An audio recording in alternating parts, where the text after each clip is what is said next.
good morning everyone চ' আজি হ'ল আঘোণৰ 29 তাৰিখ চ' আজি আমাৰ নোৱাফাত খাৱাৰ আয়োজন কৰিছে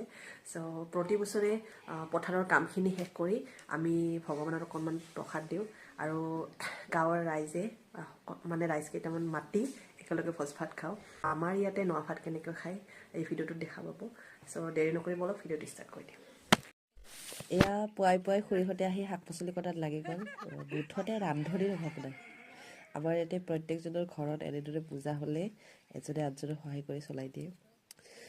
গাঁৱত থকাৰ এয়াই লাভ নে কি কয় DY365 নেকি আৰু এইপিনে পূজা আমাৰ আৰম্ভ হৈ গৈছে আৰু এইপিনে আমাৰ দেউৰীয়ে মা বৰমানী আৰু আমাৰ পূৰ্বপুৰুষক এনেকৈ ভোগ লগাই দি আছে চ' ভোগ দিয়াৰ পিছতহে আমি খোৱা লোৱা আৰম্ভ কৰিব পাৰোঁ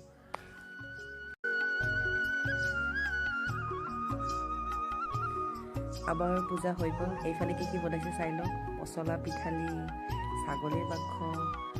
বেচা টেঙা আৰু মাছ আৰু এইফালে বিলাহী আৰু মাছ ঢেৰ কিবা কিবি আৰু লগতে এয়া মুৰ্গী মাংস খাবলৈ বাকী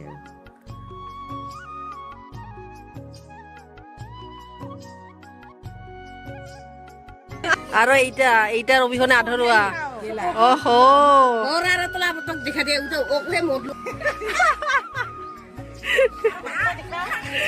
এৰা মোটা দেখা মোটা সৰতেছে যে মুদু শিখে দেখা আৰু এই এখন আমাৰ নতুন কইনা নমস্কাৰ আৰু এটা আমাৰ মাহী ইমান দিনৰ মূৰত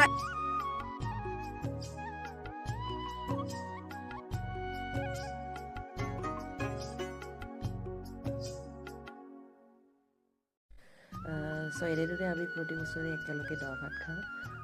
সঁচাই এনেকুৱা পৰম্পৰাই পৰিয়াল আৰু আমাৰ সমাজৰ মাজত একতা আৰু আনন্দ বৃদ্ধি কিবা ক'ব নেকি বাৰু আপোনালোকৰ এনেকুৱা পৰম্পৰা আছেনে নাই জনাবলৈ নাপাহৰিব তাৰপিছত এয়া আমি সকলোৱে ভাত চাত খোৱাৰ পিছত সন্ধিয়া এয়া চাহৰ আড্ডাত লাগি গ'লোঁ আৰু শেষত এয়া কীৰ্তনেৰে আমাৰ নোৱা ভাত খোৱাৰ দিনটো সম্পূৰ্ণ কৰিলোঁ আৰু ভিডিঅ'টো কেনেকুৱা পালে জনাবলৈ নাপাহৰিব পুনৰ অন্য এটা ভিডিঅ'লৈ অহাৰ আশাৰে আজিলৈ বাই বাই